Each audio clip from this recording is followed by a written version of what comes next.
Friends, welcome to అత్తమ్మ రుచులు 123. నేను మీ మాధవి. ఈ రోజైతే చూసారా పల్లీ చిక్కీ ఎట్లా తయారు చేసుకోవాలో చూద్దామా. అసలు టేస్ట్ అయితే సూపర్ ఉంది. అసలు సాగుతా సూపర్ అయితే ఉంటుంది పల్లీ చిక్కీ.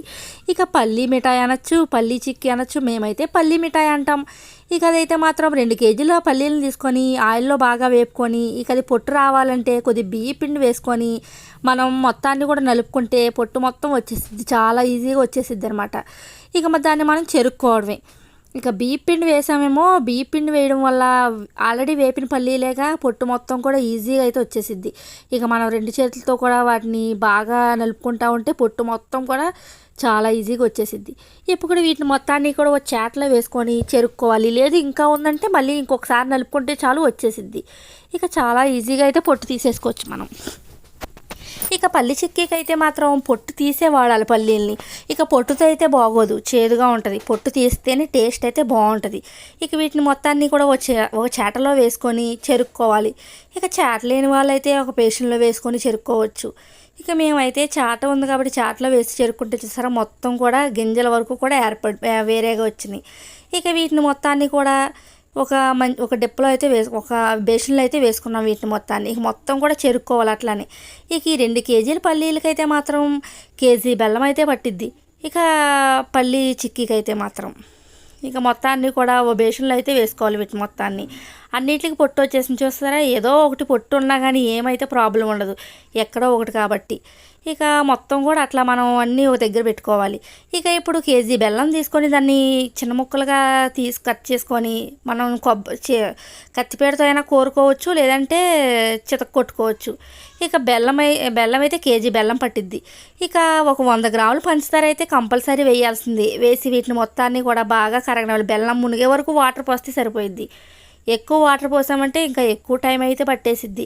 ఇక బెల్లం మునిగే వరకు వాటర్ పోసుకొని బాగా కలుపుకుంటూ ఉండాలి. మనం కలుపుతానే ఉండాలి.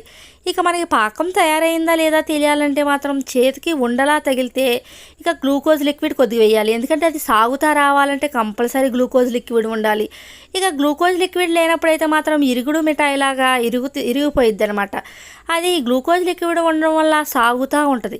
ఇక ఈ గ్లూకోజ్ లిక్విడ్ ఎప్పుడంటే మాత్రం మనం దింపేసే ముందు అయితే వేసుకోవాలి. ఇక మనకి తయారైందా లేదా పాకం తెలియాలంటే చేత్తో తీసి చూస్తే ఒక ఉండలా తయారైతే ఇక పాకం అయితే తయారైపోయినట్టే. ఇక మనకి కలుపుకుంటూనే ఉండాలి పాకం ఇక దగ్గర పడుతున్నప్పుడు. ఇక పాకం ఒక ఉండలా చేసుకుంటాం చేత్తో ఆ పాకాన్ని తీసుకొని. ఇక ఉండ అయింది అంటే కంపల్సరీ ఇక పాకం అయితే మనకి రెడీ అయిపోయినట్టే. ఇక కొద్దిగా కలర్ కూడా వేసుకోవాలి. ఇక ఈ కలర్ అయితే మాత్రం ఏమి కాదు, లెమనిల్లో పౌడర్ కొద్దిగా వేస్తే సరిపోయిద్ది. ఇక కళాయిని కింద పెట్టుకొని మనం ఆల్రెడీ పొట్టు తీసుకున్న పల్లీలు ఉన్నాయిగా, ఆ పల్లీలను మొత్తాన్ని కూడా ఈ బెల్లంలో అయితే వేసుకోవాలి. ఇక కేజీ బెల్లానికి అయితే 2 కేజీల పల్లీలు అయితే పడతాయి. ఇక మొత్తం కూడా చూసారు ఎలా సాగుతుందో. ఇక అట్లా మిఠాయి కూడా అట్లా సాగుతూ ఉంటుంది అనమాట. ఇక తింటే మాత్రం చాలా టేస్ట్ ఉంటుంది. నిల్వ ఉండే కొద్దీ అయితే మాత్రం ఇక అది మెత్తబడతా ఉంటుంది. ఇక మా వాతావరణాన్ని బట్టి కూడా ఉంటుంది. వాతావరణం కొద్దిగా చల్లగా బాగా వర్షాలు పడినాయి అనుకోండి తొందరగా మెత్తపడుద్ది, లేదంటే తొందరగా అయితే మెత్తపడదు. ఇక సాగుతూనే ఉంటుంది. చూసారు ఎట్లా సాగుతుందో. ఇక మనం గ్లూకోజ్ లిక్విడ్ వేయడం వల్ల మాత్రం సాగిద్ది. అదే లిక్విడ్ లేకుండా అయితే మాత్రం మనకి ఇరుగుడు మిఠాయిలాగా వచ్చేసిద్ది. ఇక రేక్ అయితే కొద్దిగా నెయ్యి రాసి ఇక ఈ మొత్తాన్ని కూడా రేకులో అయితే వేసేసుకోవాలి కళాయిలో నుంచి. ఇక రేకులో వేసేసుకొని ఇక మనం అద్దుకోవాలి రేక్కి సమానంగా. ఎక్కడా ఒక చోట ఎక్కువ ఒక చోట తక్కువ లేకుండా సమానంగా అద్దుకోవాలి. ఇక వేడి మీదే అది చేయి కాలే వేడి ఉంది పాపం, చేయి కాలిపోతున్నా కానీ చూసారు అసలు ఎంత కష్టపడుతుందో. చేయి కాలుతుంది, కాలినా కానీ ఇప్పుడైతేనే అది మాట వినిద్ది. లేకపోతే మాత్రం ఇక మనం చెప్పినట్టు అది వినడం కాదు, అది చెప్పినట్టు మనం వినాల్సి వచ్చింది. సో అందుకని వేడి మీదే మనం దాన్ని అద్దుకోవాలి మనకి కావాల్సిన పద్ధతిలో. మొత్తం కూడా చూస్తే సమానంగా రావాలి, ఎక్కడ ఖాళీ అంటూ లేకుండా మొత్తం సమానంగా వస్తేనే మనకి అందంగా కనిపించిద్ది.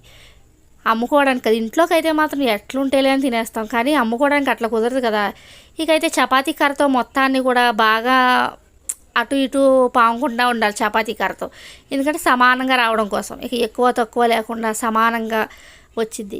ఇక అట్లా మొత్తాన్ని కూడా చేసుకొని ఇక ఈ మిఠాయిని ఈ రేకిని తిరగేస్తే ఇక అది కట్ చేసుకోవాలి మనం. ఇక చిన్న చిన్న పీసులుగా ఒకే సైజులో అయితే ఉండాలి పీసులు. ఎందుకంటే మనం పీసుల లెక్క అయితే అమ్ముకుంటాంగా, అందరూ కేజీల్లో కొనుక్కొని తినాలంటే తినలేరు. పీసులు కొనుక్కొని తిన్న వాళ్ళు కూడా ఉంటారుగా, ఇంకా వాళ్ళ కోసం అయితే మనం ఇక సమానంగా అయితే కట్ చేసుకోవాలి. ఇక వీటిని మొత్తాన్ని కూడా సమానంగా చిన్న ముక్కలుగా కట్ చేసి ఇక తిరగేస్తే ఇక ముక్కలు ముక్కలుగా అయితే విడిపోతాయి. ఇక లేదు ఎక్కడైనా కలిసి ఉన్నాయని మనం లాక్కుంటే చాలు విడిపోతాయి. ఇక వీటిని ట్రైల్లో పెట్టి షాపుకి పంపించడమే ఆలస్యం. ఇక అయితే మాత్రం మా షాప్లో అన్ని వెరైటీస్ దొరుకుతాయి. ఇక కజ్జికాయలు, జంతుకులు, చక్రాలని అంటారు, జంతుకులు అని అంటారు, కజ్జికాయలు, పల్లీ చిక్కీ, జీడిపప్పు చిక్కీ, ఇక అన్ని ఆల్ వెరైటీస్ కూడా మన షాప్లో అయితే అవైలబుల్గా ఉంటాయి. ఇక చూసారా ఎంత బాగా వచ్చిన మనం అంత బాగా చేయబట్టే అవి కూడా పీసులు కూడా కరెక్ట్గా వచ్చినాయి. ఇక తింటుంటే కరకరలాడుతూ ఉంటుంది అనమాట, సాగుతూ ఉంటుంది. ఇక అంత బాగుంటుంది ఇక మిఠాయి అయితే మాత్రం. ఇక మన షాప్లో అయితే అన్నీ అవైలబుల్గా ఉంటాయి కదా.